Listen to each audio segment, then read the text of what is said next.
Okay, we're going to be talking about fluid and electrolytes.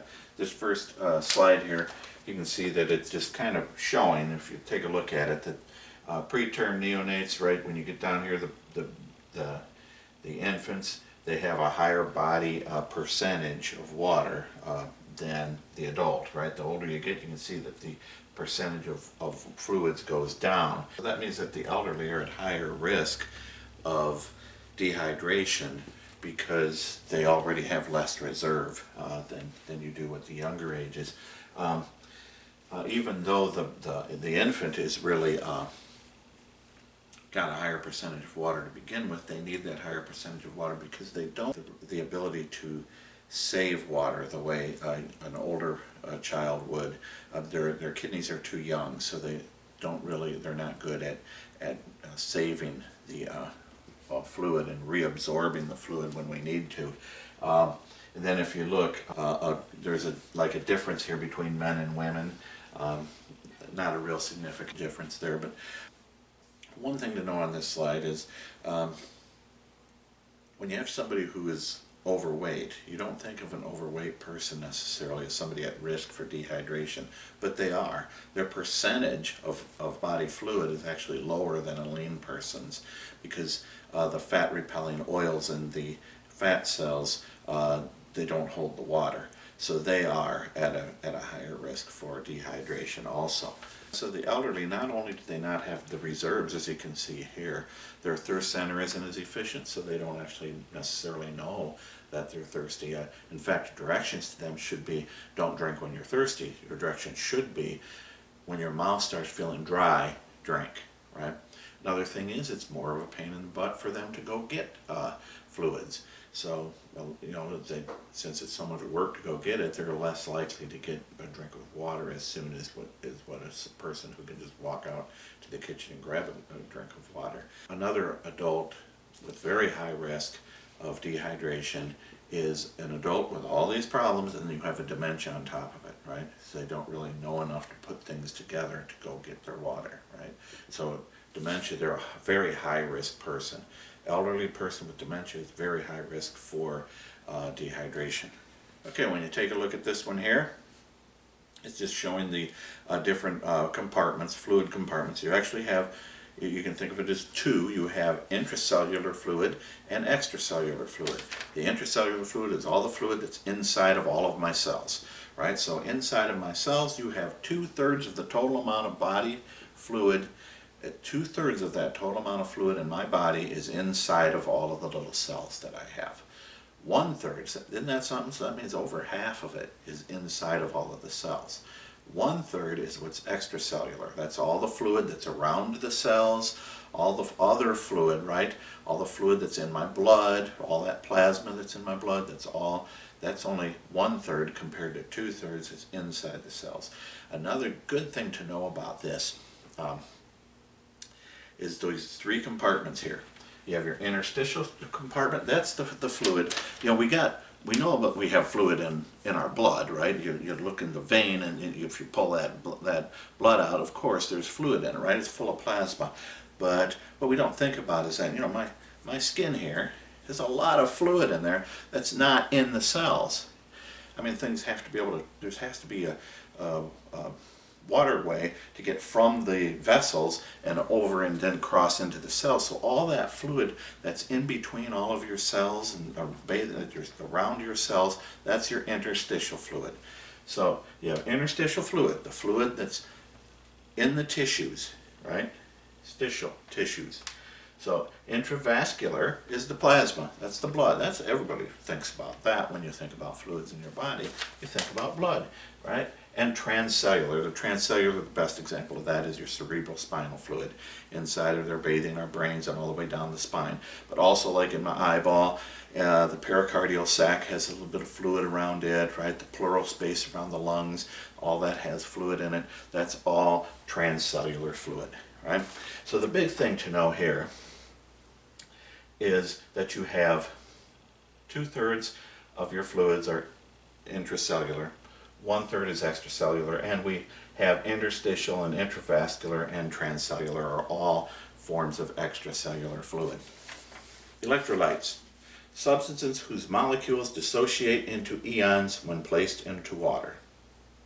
All right, so what are we saying there? We're just saying that these are things that when they're put in water, they associate into ions. In other words, ions have a charge. Whenever you say something's ionized, that means it has a charge. Cations are positively charged, anions are negatively charged, right? So we all know that we talk about potassium and sodium, they're positively charged ions. When we talk about chloride, it's a negatively charged ion. So all these things are dissociate into ions. In other words, they get a charge whenever they're put in water. That's what electrolytes are. Everything in our body is in water, right? Because we have water all running through our body. So, in other words, all of these electrolytes, they're the charged particles in our body. That's an easy way to just remember it. It's the things that have electricity to them, right? They have a charge. Right here, intracellular fluid. Prevalent cation is potassium, and after that is phosphate. So, we have a lot of potassium inside our cells, and if you look down below here, the extracellular fluid, the prevalent cation is sodium, right? And the prevalent anion is chloride, sodium chloride. They go together. So does potassium phosphate. They go together. Those two things will attract each other. So now if you stop and think about the laws of diffusion, you shouldn't have more of one thing in the cells, more of one thing out of the cells. It should be equal because things will diffuse around until they're equal. Now we're going to talk about that in a minute, but diffusion is a real simple law to remember. It's just, what you're saying is that if you got a glass of water and you drop some sugar in it, it breaks into its molecules and they are going to diffuse around in there until they're even, right? Right? If I'm up in front of the room and I fart, that thing is going to diffuse through the whole room till everybody smells it, right? That's what it does. Everybody knows that. Things just diffuse and they move out and they move around and they even themselves out. And if there's a membrane there, they will go through it if that membrane is permeable to whatever it is that's doing the diffusing. So now we might say, how does that happen? Well, it happens with active transport, and I'll talk about that in just a little bit. But remember, if it was only diffusion, you would not have more of one thing inside the cell and more of one thing outside. It would diffuse until it was equal inside and outside of the cell.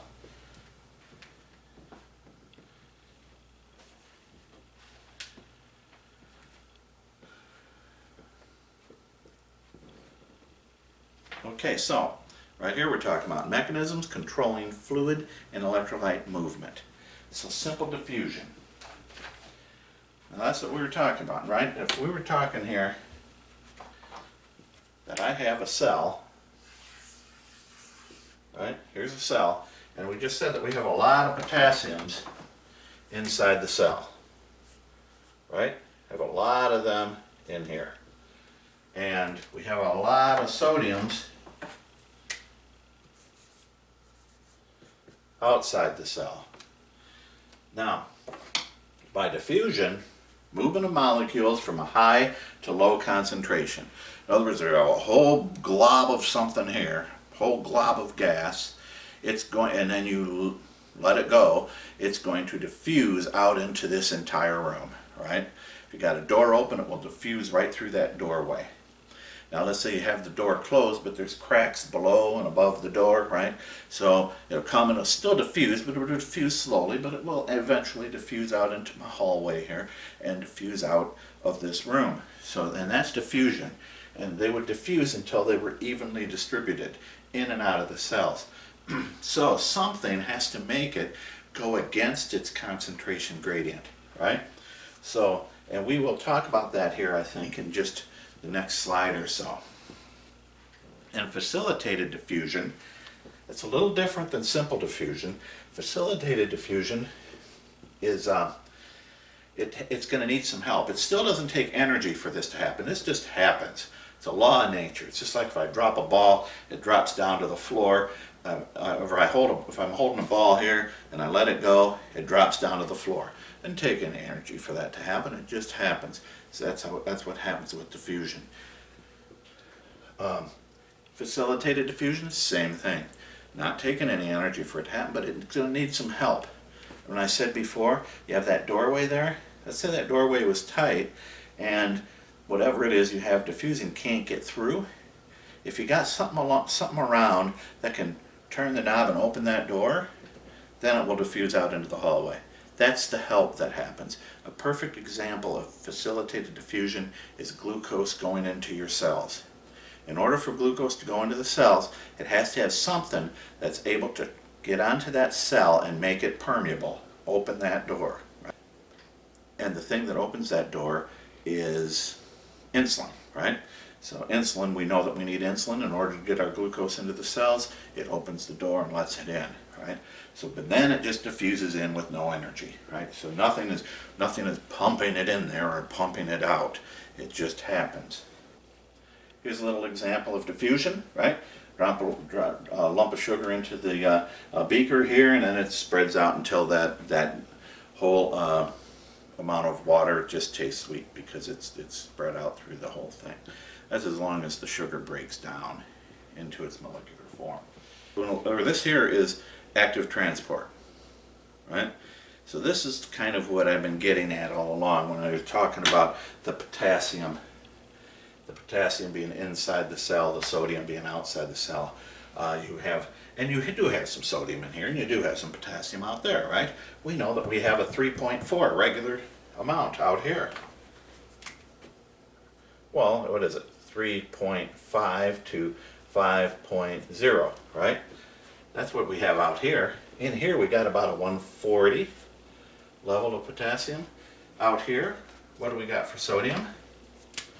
135 to 145, right? In here, I don't know what we got, maybe a 7 or an 8, right? Let's just put 7. So a lot smaller amount. Well, like I said, you wouldn't have this great difference if there wasn't some mechanism forcing that to happen. And we got these all along these here. We've got these pumps, right? Right? You got these sodium potassium pumps on these cells. And what these guys do is they grab potassium from outside the cell and they pull it in. They grab it like going in a circle. That's how I always picture it. Grabbing the sodium and they're throwing them out, right? So they're pushing sodium out. Even though the sodium wants to diffuse in, they're pushing it out. So they're keeping a lot more sodium outside and they're keeping a lot more potassium inside. But whenever you have a pump, something working against the concentration gradient is where it's more concentrated, it's going to flow to where it's less concentrated. Well, this here is flowing against that concentration gradient. It's flowing from where there's less and getting pushed in to where there's more. So it's flowing against the concentration gradient. So when you hear that, that's what we're talking about. So whenever you're going against the concentration gradient, it's going to take energy because it's a pump that needs energy, right? It's got to be plugged into the wall, right? So you got ATP. You've got to be able to get glucose into this cell in order to drive that pump and be able to do this, to be able to move that potassium into the cells and move that sodium out of the cells. It takes energy.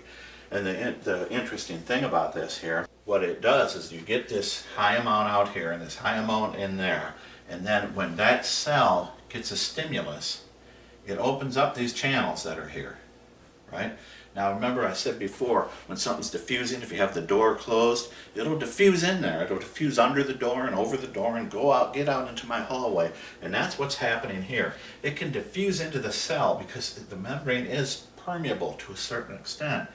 And so it can diffuse in slowly, but the pumps are pumping it back to where it wants it a lot faster.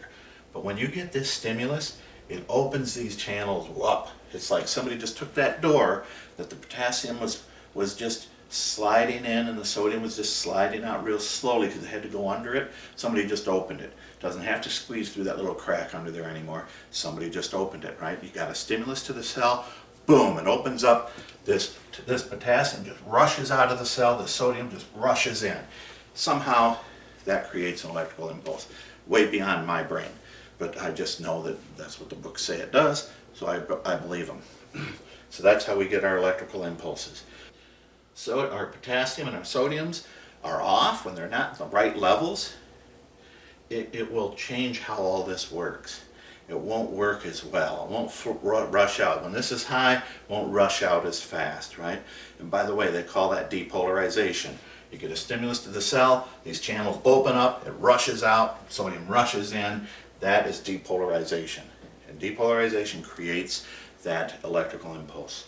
Repolarization is these pumps working like crazy to get everything back in, right? Sodium out and get the potassium back in there. It's working really hard to do that, right? So that's repolarization. When we talk about cardiac stuff, we'll talk about that quite a bit. All that has to happen within a second, right? Depolarizes and repolarizes, right? Happens at least once a second. If you have a heart rate of 60, that means it's happening once every second. Most people have a heart rate higher than 60, so it has to depolarize and repolarize faster than once a second. And so when you get these, I'm going to skip ahead a little bit here on some of this explanation, because I think it fits right now. So I said when you get this, your potassium level is off, and you get this repolarization, it happens much quicker, and it doesn't happen smoothly. So you got this happening, and in your heart, it will create arrhythmias. Instead of that nice even rhythm, it might start going really fast and really slow and get jumpy all over the place.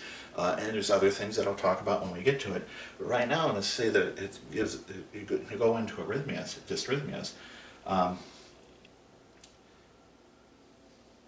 Actually, I'll wait till we get to calcium, and I'll explain that. So I'll leave this here on the board, and we can remember that this irritated membrane, because of your sodium or potassium are off. We will remember that when we start talking about calcium.